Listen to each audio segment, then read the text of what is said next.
Hello, everybody. This is S1E226 Podcast, episode number 226. I am Greg. He is Joe. Hello. And as usual, we're doing end of the year retrospective in this episode. We were covering the games that we covered in covering the games that we covered in 2023, which starts back in episode 203, going all the way up to 220 to 225. So, by rough and dirty math, that's about that's about 22 episodes. Yeah. So, this episode, it was delayed a couple weeks due to personal issues, so I apologize about that. It actually is mid-January 2024 by the time we're sitting, by the time we're actually sitting down to record this. But anyway, so sorry again for the delay, Joe, overall, I thought we had a pretty good year this year with the episodes. Obviously some games that are better than others. As you may remember, Joe and I actually picked out most of these games well in advance, months and months in advance. As a matter of fact, just like we just did before we started recording for our games, most of our games for this year, 2024. So. With the addition of just simply a couple of tweaks to allow for guest episodes or whatnot, we already pretty much decided way in advance what we were going to cover. And a lot of these games we didn't know what they were like going in, but looking over the list, there were some average from their games, but I really think we lucked out. I really don't think we had like a stinker, like the list from last year. There was a couple, but yeah, for the most part. I think, I may know the one you're talking about. I think it's just because like our personal tastes are different in games, but all in all, okay, there was like one kind of bad game, probably the weakest game of the year, but yeah, let's get into it. The year started off with a great game, however, definitely not a stinger by any means. Yoshi's Island, which which is also known as Super Mario World 2. So, great game. This still holds up very well today. Just like a really impressive game. Just graphically beautiful. Beautiful. Like there's like water drone. Like colorful graphics. Fun gameplay, typical Mario style gameplay, except that just a heavy use of Yoshi this time. This time instead. Pretty much everything you saw in Mario World, just like enhanced or added on to tweak on some different things to it. So, really a great game. Even the one thing I hate about this game with a passion, Yeah. the crying Mario baby can be addressed with a ROM hack if you wish. Yeah. Which is a shame because the music of this game is awesome as well too. So, Yeah. That one weak point of the game aside, this is a really solid game. Well deserving all the praise and reception's gotten over the years. Yeah, and I mean, I mirror everything that you said. This was a great way to start 2023 for us, and dare I say, it was the best game that we covered all year. I'm sure our opinions will differ on that, but we definitely started 2023 with a bang. Yes, yes for sure. So then we had Magic Sword, which was a port of a Capcom arcade, beat 'em up fantasy type hack and slash game that was typical of arcades like the early '90s. Super NES version of the Super NES port of the game was very good, considering again like usual they had to water down games during Right. Time period. Playable either like either like 1 or 2 player mode. Pretty good game overall. It was definitely fun to play. Yeah, I thought it was a very good port for what it was. Obviously, exceptions have to be made when you're taking an arcade game and putting it onto the Super Nintendo. But I thought they did a good job with what they had, and it came across, while playing the game. It was still fun. Okay. Why don't you introduce our next game then, Joe, since that was your pick? Yeah. So we covered the Power Ranger trilogy. And to be fair, the Mighty Morphin Power Rangers game and the movie game are essentially the same. They're both beat 'em ups. They look good. They represent the IP very well, but they're repetitive. I think we both had fun with these games, but I think both of us like the fighting game, which I can't. The name of it's escaping me at the moment, but being able to take the Megazord and just fight the monsters, or the Dragozord and fight the monsters, I think was the better of the three games, at least unique wise. But the beat 'em ups were fun, and like I said, all three games represent the IP very well. Yes, and no worries about not remembering the name of the game. I purposely do not look back at anything that we played this year before this episode, because I think a true test of time as to how well a game sinks to our head, Yeah. either for good or bad, is dependent upon what the impression made upon us during the 2-3 weeks or whatever that we were playing it for the podcast. Right. So, in most cases, there are some games, of course, that both of us already had experience with and familiarity with. Probably more so in my case for the group of Super NES. But anyway, yeah. So this is totally off the cuff. As these end of the year episodes always are, because I think it's important just to be like what really sunk into our head about this game, and Right. like what didn't, because I think it's probably that's a good mark right there, like what a game like when a game stands the test of time. And just flashing back to earlier times in our head of, like, so in some cases, like almost a year ago, like when you play these games. Right. So, and speaking about I was going going to back, say, speaking about flashback, good segue. yes, Flashback, Quest for Identity, Super NES port of a very popular computer game. The Super NES version of the game is really good. I don't think the original computer versions are better. But considering the limitations, again, of the system, this is a very good port. It's definitely playable. It's a hard game, but just like Out of This World is, which was made by the same company. But it's very fun, good puzzle action style game that still holds up very well today. And there's also like a modern enhanced version of the game available on modern consoles too. So I definitely recommend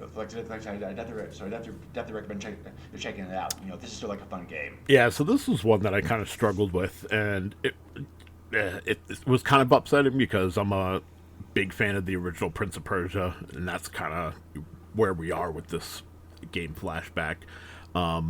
The story was good as far as him losing his memory and then having to get different pieces of it back.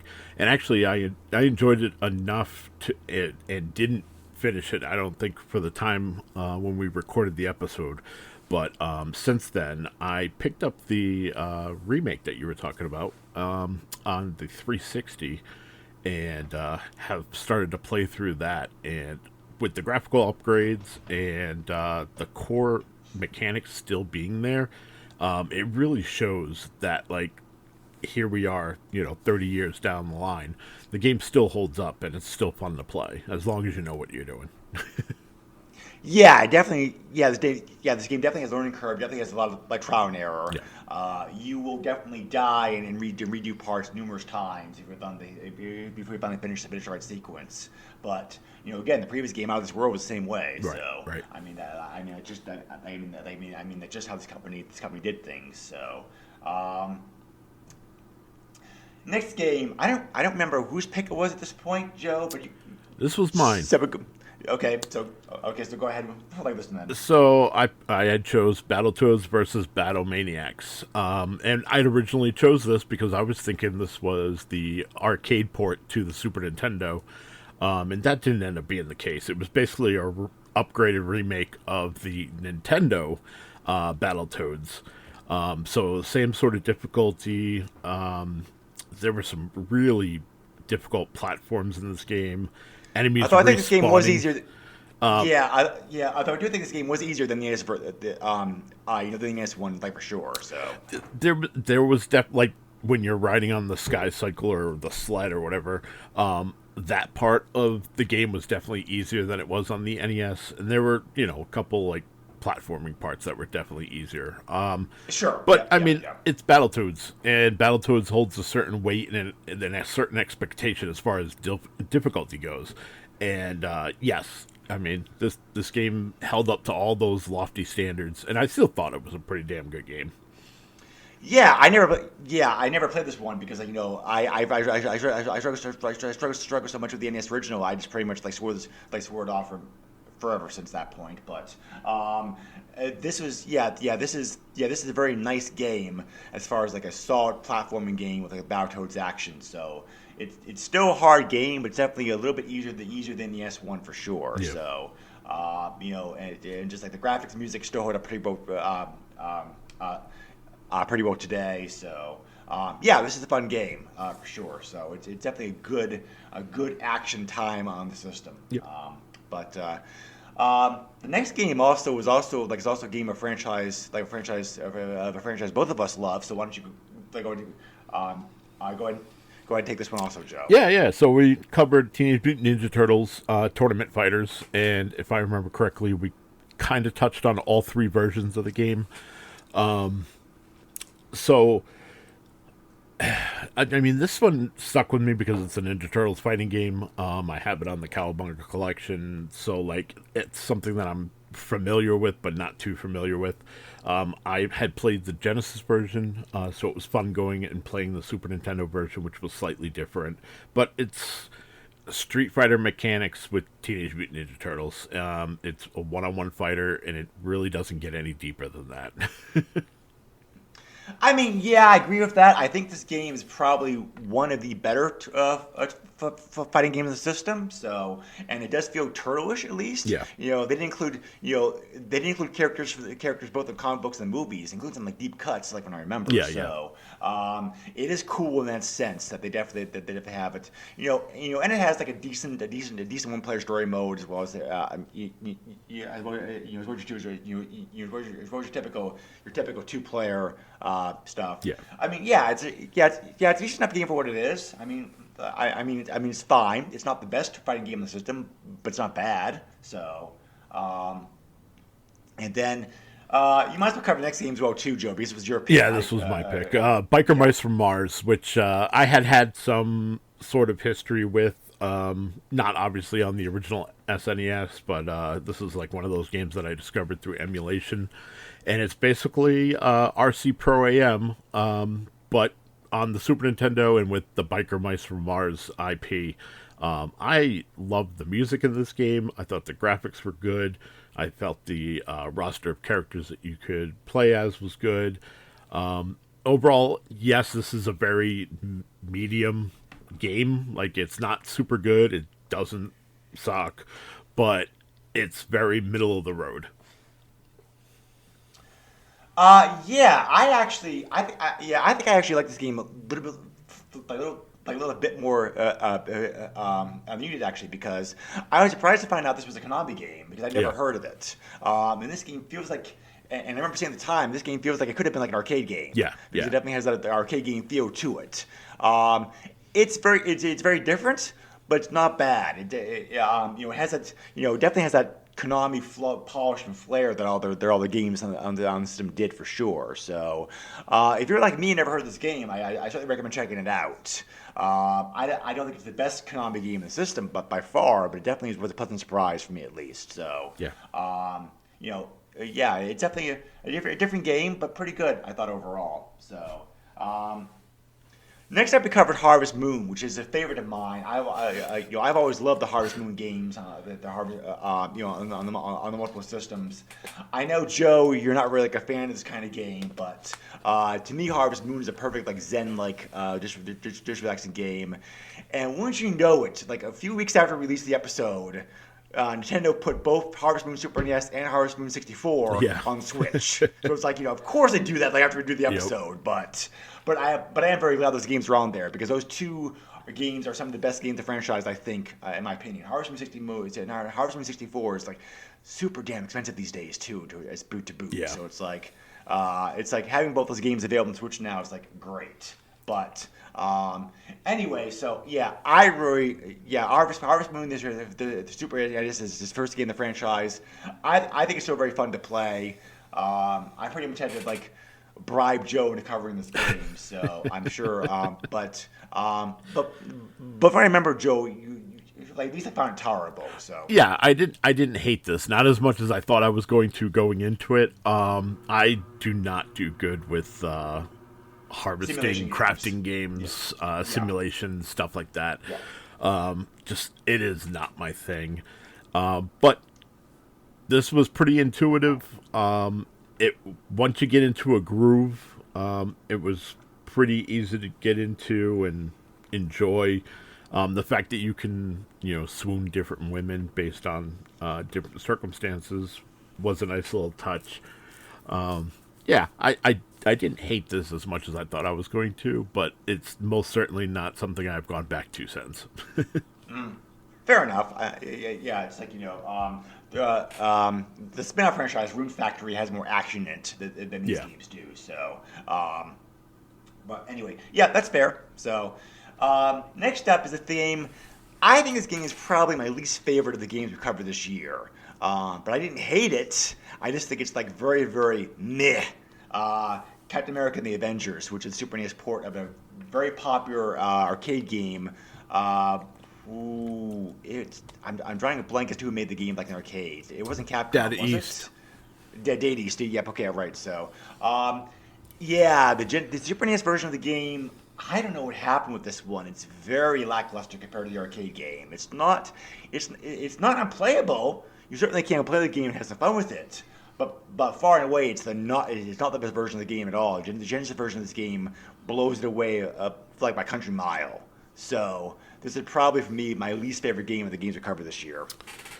So this wouldn't be the least favorite, but it's definitely on the list. Yeah, this port was not good. It was nice that they kind of had some of the voice samples, that were taken from the arcade, which was nice. But actually, the funny thing is, I actually booted this game up the other day because I was like, oh, I want to play Captain America and the Avengers, thinking that it was the MAME ROM. And it was not the MAME ROM. It was the Super Nintendo ROM. And yeah, I was like instantly brought back to, oh my god, now I remember why I didn't care for this port. It's just like it has the arcade difficulty when it didn't need to be there, and I actually think True. it's even Yeah. harder than the arcade. Because like I was playing as Captain America, and it took me like 4 or 5 shield shots to just like get an enemy down. Never mind to get them to blink into oblivion. So yeah, this was definitely one of the weaker ones. There's definitely 2 other titles that are on this list that were worse than this, but it's still there on that list. Okay. Yeah. Yep. Yeah. We're definitely gonna have like a different opinion then because. Because for me, this was the worst game you ever played. You ever played last year. So, next up, we covered the Mortal Kombat games, which is just basically we just looked at Mortal Kombat 1, 2, 3, and Ultimate. Yes. Just kind of like taking them in summary. What can we say about Mortal Kombat? It's Mortal Kombat. Yeah. Obviously, Super Nintendo missed the mark with the first game, trying to be the family-friendly console and not Although I include think blood. the gameplay is actually better in this version of the game, though. To be fair, I think the extra buttons on the controller definitely helped. Yes, absolutely. But yes, like graphically and blood wise, this version did miss out, which is why Nintendo relented and allowed Mortal Kombat 2 and 3 to have actually like full blood on them Correct. instead. Yeah. So, all the games ported over the system very well. They're all pretty decent today still for what they are. It's like I think Ultimate's very impressive. It's very impressive that they got in the system considering the limitations of the cart and whatnot. Yeah. So, Especially the later ones, 3 and Ultimate, the fact that those are running on the Super Nintendo as fluent as they are, because those were, at that time, released for the PlayStation and Sega Saturn. Yep. Pushing that 32-bit console, never mind, what it's doing here on a 16-bit console. yes, yeah, exactly. So, Yeah, it's like, I think that Mortal Kombat 3 is kind of Mortal Kombat 3 Ultimate kind of holds up still today, I think, but yeah, so all the games are still good Mortal Kombat fighting Yeah. games. So, um, I next up we had a so-called like movie trilogy, where Yep. kind of like three games are all loosely based off movies in some form. So Joe, you can handle like all three of these. Yeah, so I mean, all three of these end up being kind of mid-tier beat 'em ups in one way or another. Demolition Man was fun. I felt it had really good presentation, and like even the platforming actually felt really good in that game. That one was actually a surprise. Time Cop, on the other hand, really did a good job with the digitized graphics, but the gameplay suffered. Hitboxes were all over the place. I think I died more in that game than anything else. And then Judge Dredd, again, much like Demolition Man, had a pretty good idea of what it wanted to do as far as an action platformer. But it kind of misses the mark because every level is a maze. You got to go here, you got to go there, you got to unlock doors. And I don't know, it just didn't click with me. But all three, like I said, they don't suck, but they're not fantastic, and it's your typical licensed property. Yeah. Yeah, I agree with almost all of that. I do think Demolition Man was the best game out of the three. Yeah, I mean, they're decent. I mean, like they're decent platformers. You definitely guys, like you definitely can have some fun with them. Uh, each of the games at least had like one like very good boss fight. I remember thinking. yeah, So if you're a fan of the movies, they're definitely worth like playing for sure because they do. Time Cop actually works. Time Cop actually operates as kind of like a sequel to the yes, movie, yes. which is it was like pretty cool. So yeah, they're all right games, like what they are. So. Next up, we have a very interesting game, Space Ace, which was a very popular Laserdisc full motion video cartoon game from the early '80s, which was a spiritual sequel to Dragon's Lair. Obviously, Super NES could not handle the cartoons of the original games. They kind of like so the programmers took the essence of the arcade game and boiled down to a basic platformer game with like a very like the cartoony look and feel of the arcade game, as well as also the very cheap and very easy to get Yeah. deaths. So. What the developers are trying to do is very impressive. I think they hit the mark on that point. I remember saying at the time whether or not I like this game depends upon whether or not you agree with what the developers are trying to do. I like the game because the developers did a great job trying to capture the essence of the Space Ace out of the system. So, Joe, I remember that you were. I remember that you were not quite as impressed as I was. Yeah, this one didn't sit well with me. I don't think I don't remember hating it, but it would definitely be the fourth worst game that we played. But it really comes down to like the platforming, and like you said, they captured the essence of the arcade game. The problem with that is it requires precise input and calculated attacks like it does on the arcade game. Boy, there you're playing a cartoon. Here you're kind of playing a cartoon as well, but it's a 2D platformer as well. Yeah, I don't know. This one didn't resonate with me. I guess the best analogy you could make to it, they can make to it like the Comic Zone, like in Genesis, but of course that game's a very like, different feel to it. Yes, I was going to say Comic Zone is a masterpiece. If there is one game that like I tell anybody to play on the Genesis, it's Comic Zone. Comic Zone is very, very, very, very difficult though, with so many cheap deaths. Correct, Like, correct. It is very difficult, but as far as platforming and gameplay, it's fantastic. But anyways, but yeah, Space Ace, like visually, it looks great. It captures the arcade game perfectly, I think. but I think in execution, it didn't translate well. Fair enough. Yeah. So, um, next up, we get two games that are loosely based upon books. So Joe, Joe, if you don't mind, you can cover like these two. Yeah, so here's my second and absolute worst game of the year. Yeesh. So, Lord of the Rings is my second worst game. I, I know what they were trying to do, making it an RPG and an action RPG at that. I just don't think it translated very well. And again, hitboxes and things like that kind of made it not work for me. But it was still a playable game, and I know you enjoyed it more than I did. But Well, Wizard of Oz. yeah, I definitely. I definitely agree with you that Lord of the Rings is not like a great game. It's like it's average at best. I think I didn't rank my worst games, but it definitely is down there on the list. But on the list, but I didn't hate Lord of the Rings as much as I hated the Captain America. And the same goes Wizard of Oz, by the way. Yeah. I think Wizard of Oz is lower. Wizard of Oz is lower. Wizard of Oz is lower. Like lower down than lower down than Lord of the Rings, but again, I didn't hate these games. Yeah, but. Wizard of Oz was absolutely the worst game we played this year, and that's saying a lot considering I'm not a fan of Harvest Moon.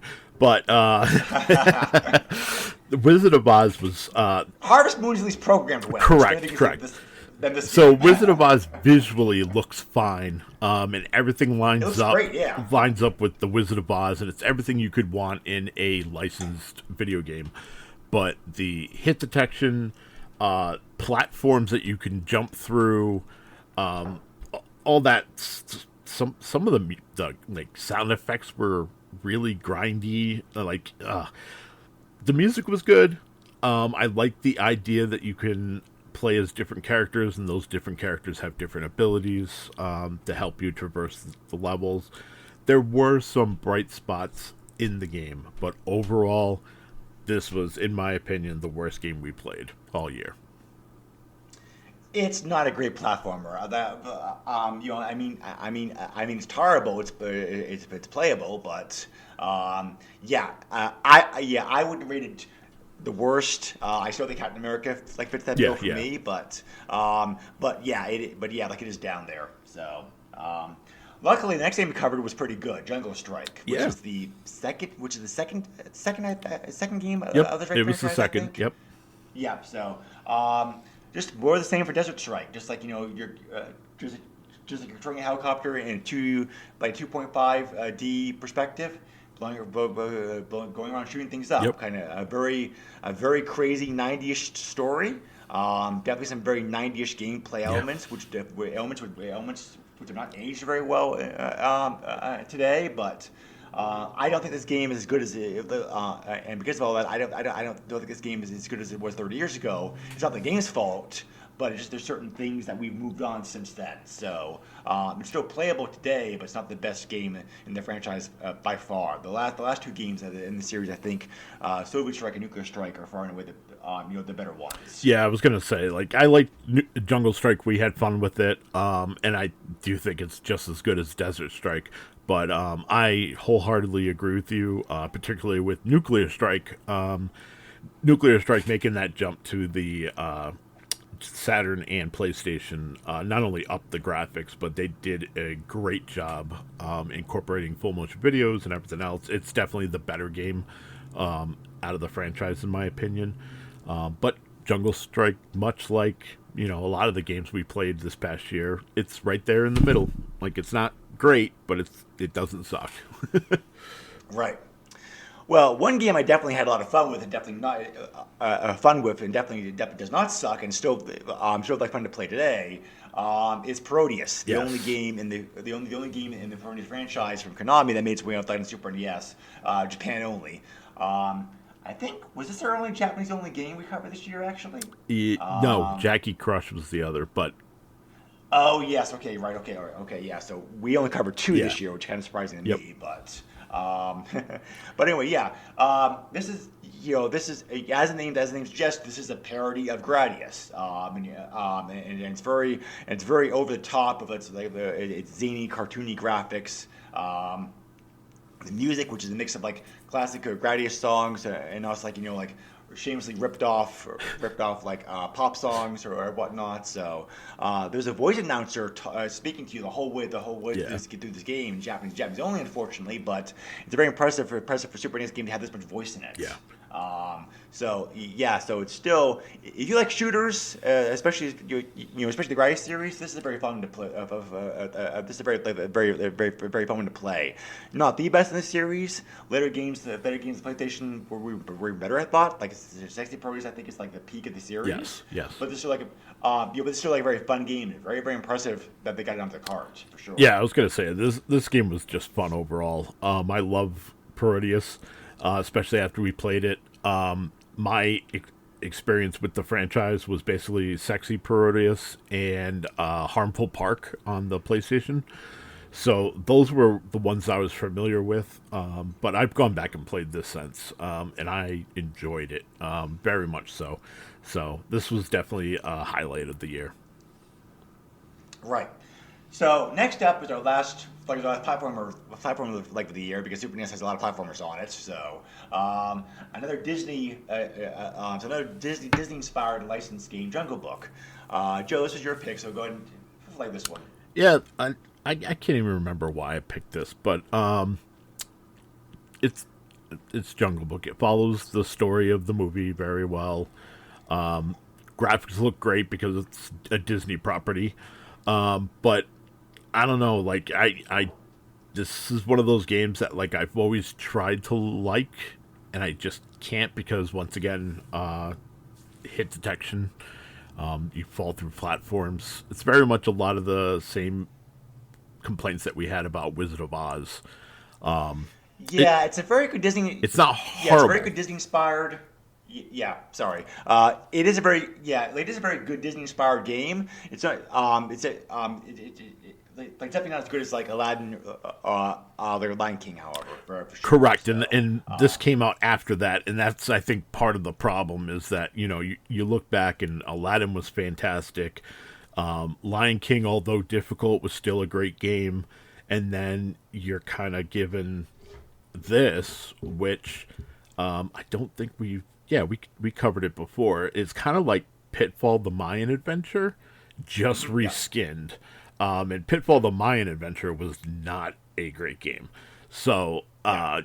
yes, this looks better because of the graphics and the Disney-esque animation that you get, but outside of that, it's still that same stinker that you got with Pitfall.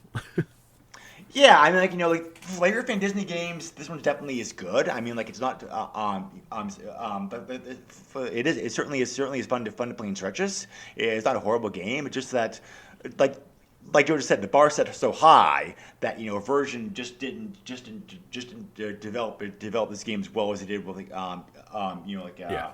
some of the other games, unfortunately. So I mean, it's fine for what it is, but it definitely is one of my weaker Disney titles, unfortunately. So, after this we had our first guest episode of the year. We had two guest episodes back to back, and I was thrilled to cover this because the Actraiser franchise is a favorite of mine. At least the first game is Actraiser 1 is a game I've always loved for many years. Actraiser 2 was so different, I never gave it a fair shake. So even though even though we already covered Actraiser 1 way back in the early days of the podcast, I figured, and since I figured that Joe had never played the games, let's do them all in like one episode. So I invited Sean, a friend of mine, who I know from streaming, to cover Actraiser 1, Actraiser 2, and also the more recent remake of Actraiser Renaissance. And yeah, it was a great episode. Actraiser is still a great game, I think. Actraiser 2, I like the game better now that I've gotten into it. I think I was so turned off by the fact the game didn't have any simulation part to it. I'd never give the game a fair shake. And Actraiser 2 by itself is a pretty good platformer. I think overall. And Renaissance I think is a great remake of the original game. So. Joe, since since your first time playing these games, let's go ahead with go ahead. So just, go ahead. What's stuck in your mind a couple months later, after playing these? Yeah, so the Super Nintendo ones are fine for what they are. I'm not a huge simulation guy. I think we've already discussed that not only twice on this podcast episode, but through the podcast in general. So that part of it I didn't absolutely love, but I didn't hate it either. And the action platforming sections were good, but I felt like some of the bosses were very difficult. Like they varied. Some were difficult, some were pushovers, and I just felt like the difficulty just like this, there wasn't like a difficulty curve, it was just spikes. And I remember the second one being very much the same, but the second one suffered from a bit of hit detection and some of that like floaty mechanic when like you would jump. Actorizer Renaissance, I felt was a good improvement to the game. In general, a lot of quality of life improvements and whatnot for that game. But also, I felt like they added way too much to where it padded out the game to the point where like it kind of got monotonous and kind of boring. So and I believe I said it on the episode. It's like as much as like Renaissance did a lot of things right, I would still go back and play the original Super Nintendo version over the remake. That's just my opinion. Well, they also added a lot of simulation stuff to like Renaissance, which I know you're not like a big fan of, so I understand that we feel that way. So the music, of course, to the games is still great. Oh yeah, because the games, Actorizer has some of the best music in Super NES, hands down. I think. Yep. As far as the soundtrack goes. So always a game I love, and always a game that I probably will always love. Just for how it was, and this is very like hybrid, unique nature of the game at the time. So, after that, we had Nicholas, like the podcast, back in the podcast, our resident pinball expert, to cover Jackie Crush, the third game of the Crush series, and again, a Japanese exclusive. Very good, very good. Very good pinball game. I don't think it's the best game of the Crush series, but it ported. The game was developed. The game was developed for the hardware originally, so it makes good use of it. And it's a fun pinball game, for sure. So anybody who enjoys the Crush games, check this out. Yeah, I remember liking this game. It's not one I've gone back to, but that's also because one, I had Dragon Crush on the Genesis, so that's what I was familiar with. And in my opinion, Alien Crush is a much better game. That's just my opinion.